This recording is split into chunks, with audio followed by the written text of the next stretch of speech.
Սրբազան պայքարի նոյեմբերի 13-ի դատական նիստին դատարանը քննեց գործով անցնող մի քանի անձանց խափանման միջոցների հարցը։ Տիգրան Գալստյանը վերջին մի քանի դատական նիստերին ներկայանում է անվասայլակին նստած։ Նրա ներկա առողջական վիճակի մասին պաշտպան Միհրան Պողոսյանը դատարանին ներկայացրեց բուժհաստատության տրամադրած բժշկական հետազոտությունների և հետագա բուժման անհրաժեշտության մասին փաստաթղթերը։ Նա նաև ասաց, որ սույն թվականի հոկտեմբերի 13-ից 30-ը Իզմիրյան բժշկական կենտրոնում ստացած որոշակի բուժումից հետո Տիգրան Գալստյանը ինքնակամ հրաժարվել է հիվանդանոցային բուժումից և վերադարձել է քրեակատարողական հիմնարկ, պատճառաբանելով, որ ազնիվ չէ, երբ իր ընկերները դատարանում են, իսկ ինքը հիվանդանոցում։ Պաշտպանը միջնորդեց Տիգրան Գալստյանի նկատմամբ որպես խափանման միջոց սահմանել վարչական հսկողություն։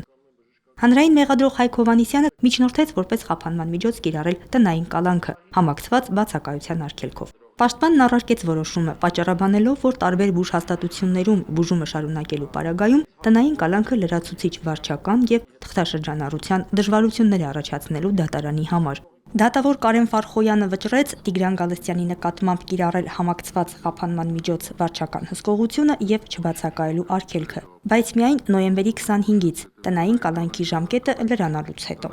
Հիշեցրեց, վարչական հսկողությունը Գալստյանը կրելու է էլեկտրոնային սարքի առկայությամբ։ Հաջորդիվ պաշտպանի առաջարկով դռնփակ ռեժիմով քննվեց գործով անցնողներ Հայկ Շահնազարյանի և Տիգրան Թոփալյանի խափանման միջոցների հարցը։ Արդեն դռնբաց ռեժիմով դատարանը քննեց Բագրատ Սրբազանի խափանման միջոցի հարցը։ Սրբազանի կալանքը երկարաձգվեց ևս 3 ամսով։ Պաշտպան Հովհաննես Խուդոյանը Սրբազանին քրեակատարողական հիմնարկում պահելը Հայաստանի Հանրապետության իրավական համակարգի և արդարադատության նկատմամբ անարգանք համարեց։ Իր ելույթում Սրբազանը հարց ուղղեց դատարանին. արդյոք դատավոր Կարեն Ֆարխոյանը տեղյակ է, որ օրեր առաջ իրեն և գործով անցնող Լիդիա Մանթաշյանին Հայաստանի Հանրապետության քննչական կոմիտեին կանչել։ Անդրադառնալով նոյեմբերի 5-ին Ազգային ժողովում Հայաստանի Հանրապետության քննչական կոմիտեի նախագահ Արթուր Պողոսյանի հայտարարությանը Սրբազանն ասաց.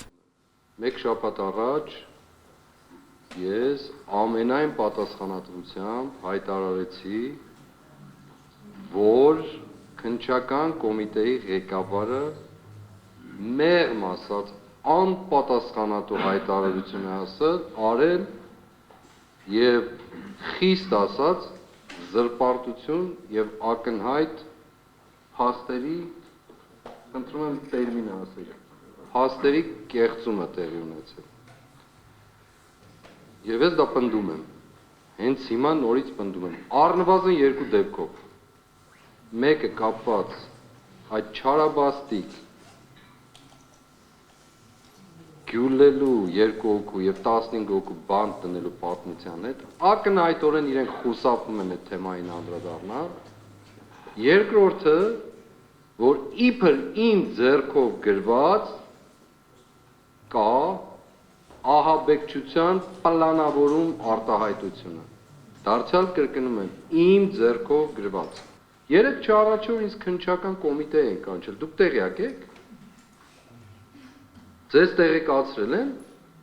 որ այս դատավարության գործընթացով անցնող 2 անձի,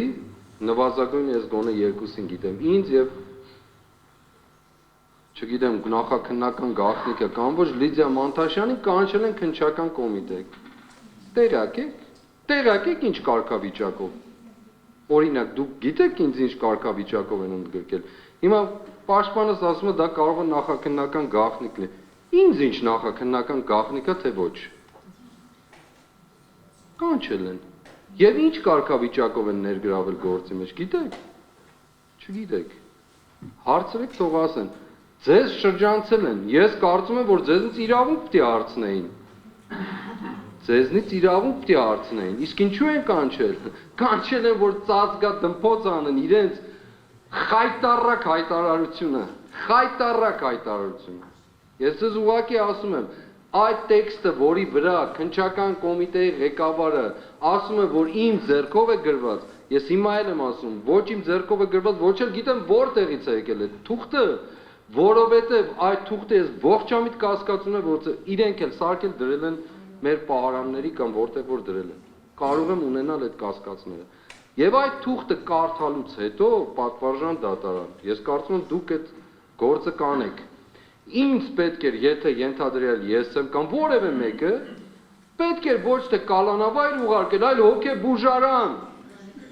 Մի հատ էլ հոգեբուժ եւ երկու հոգեբան վարձել, որպեսզի ինձ հետևեն, ենթադրյալ եմ ասում, որպեսզի ես այդ արարքները չգործեմ։ Մի տվյալ կասեմ միայն եւ դուք ենթադրեք այդ թղթում գրված, որ ես պլանավորում եմ 150,000-ից 250,000 հոգի գերեվարել Ադրբեջանի տարածքից, Նախիջևանից եւ Արցախից։ Ես պլանավորում եմ 40-50 կիլոմետր խորանալ Թուրքիայի տարած 24 ժամ անկասելիորեն ռմբակոծել։ Հիմա սա հոգեկան խանգարում ունեցող մարդու գրված կա։ Թե ոչ, ինձ ինչ է տարել կալանավար, պետք է տանեն հոգեբուժարան։ Պատվարժան դատարան, ես մի բառ չեմ չափազանցում։ Բավարարելով պաշտպանների ներկայացրած միջնորդությունները, դատարանը որոշեց նաև, որ Սրբազան պայքարի գործով անցնող Հայ հեղափոխական դաշնակցության Գերագույն մարմնի անդամ Իգոր Սարգսյանի կալանքի ժամկետի լրանալուց հետո, նոյեմբերի 25-ից, կկիրառվի տնային կալանք, բացակայելու արգելքով եւ 2 միլիոն դրամ գրավի առկայությամբ։ Հերթական դատական նիստը կկայանա նոյեմբերի 20-ին ժամը 14:00-ին։ Սոնա Խաչատրյան, Գևորգ Ավագյան, Եկեղեցական կյանք։